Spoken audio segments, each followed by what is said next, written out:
ഇന്ന് ഞാൻ എൻ്റെ ഒരു ചെറിയ കുക്കിംഗ് പരീക്ഷണമാണ് നിങ്ങളോട് ഷെയർ ചെയ്യുന്നത്. സ്പെഷ്യലായിട്ട് എന്തുണ്ടാക്കണമെന്ന് വിചാരിച്ചു കഴിഞ്ഞപ്പോഴാണ് ക്യാരറ്റ് കൊണ്ട് ഒരു റോൾ ഉണ്ടാക്കിയാലോ എന്നൊരു ഐഡിയ തോന്നിയത്. അപ്പം ഞാൻ അങ്ങനെ ചെയ്ത ഒരു ക്യാരറ്റ് കാർഡമം റോൾ റെസിപ്പിയാണ് നിങ്ങളോട് ഷെയർ ചെയ്യുന്നത്. എല്ലാവർക്കും നമസ്കാരം. പാചകത്തിലേക്ക് എല്ലാവർക്കും സ്വാഗതം. എല്ലാവരും സുഖമായിട്ടിരിക്കുന്നെന്ന് കരുതുന്നു. ഇതിനുവേണ്ടി ഞാൻ ഒരു മീഡിയം സൈസിലുള്ള ക്യാരറ്റാണ് എടുത്തത്. ഇത് വൃത്തിയാക്കി ചെറിയ കഷ്ണങ്ങളാക്കിയിട്ട് മിക്സിയുടെ ജാറിലേക്ക് എടുത്തു. എന്നിട്ട് അതിലേക്ക് ഒരു 2 ടേബിൾ സ്പൂൺ പാല് ചേർത്തിട്ട് നല്ല ഫൈൻ പേസ്റ്റായിട്ട് അരച്ചെടുത്തു. എന്നിട്ട് ഇതൊരു ബൗളിലേക്ക് ട്രാൻസ്ഫർ ചെയ്തു. ഇതിനിപ്പോൾ ഒരു 150 ഗ്രാം വെയിറ്റാണ് ഉള്ളത്. പിന്നെ ഇതിലേക്ക് ഞാൻ ചേർത്തത് ഒരു മുട്ട, 3/4 ടീസ്പൂൺ ഉപ്പ്, 1 teaspoon instant east, 3 table spoon പഞ്ചസാര, 2 ടേബിൾ സ്പൂൺ നെയ്യ്. ഇത്രയാണ്. എന്നിട്ട് ഇതെല്ലാം നന്നായിട്ട് ഇളക്കി യോജിപ്പിച്ചു. പഞ്ചസാര നന്നായിട്ട് അരിഞ്ഞു വരുന്നവരെ യോജിപ്പിച്ചു. എന്നിട്ട് ഇതിലേക്ക് മൈദ ചേർത്ത് കൊടുത്തു. 325 ഗ്രാം മൈദ, അതായത് ഒരു 2.25 കപ്പ് മൈദയാണ് ഇതിലേക്ക് ചേർത്തത്. എന്നിട്ട് ആദ്യം ഇതൊരു സ്പാച്ചുല ഉപയോഗിച്ച് ഇതേപോലെ യോജിപ്പിച്ചെടുത്തു.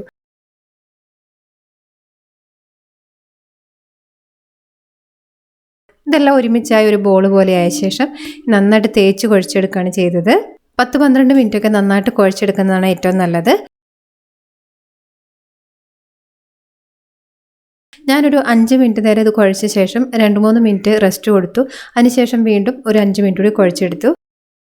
ആ ഒരു സമയം കൊണ്ട് മാവ് നല്ല സ്മൂത്തായിട്ട് വന്നിട്ടുണ്ടായിരുന്നു.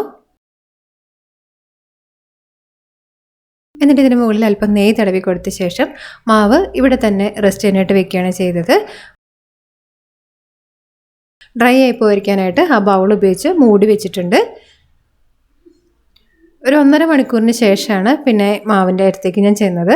അപ്പോഴേക്കും മാവ് ഇതുപോലെ നന്നായിട്ട് വീർത്ത് വന്നിട്ടുണ്ടായിരുന്നു.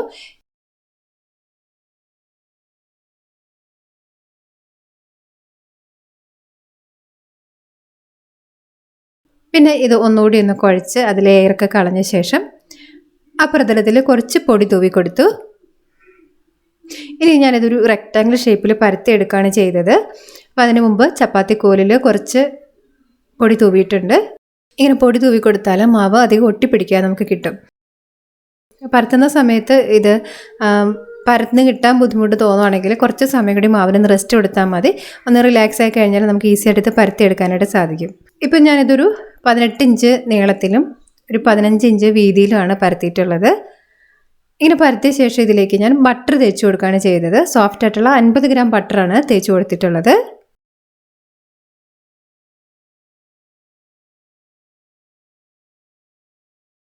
ഇനി ഒരു 50 ഗ്രാം പഞ്ചസാരയിലേക്ക് ഞാൻ ബ്രൗൺ ഷുഗറാണ് ഉപയോഗിച്ചത്.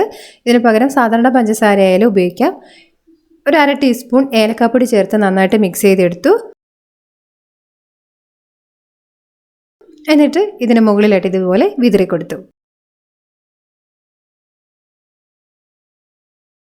എന്നിട്ട് ഇത് ഒരറ്റത്ത് നിന്ന് ഇതുപോലെ ചുരുട്ടി റോൾ ചെയ്തെടുക്കുകയാണ് ചെയ്യുന്നത്.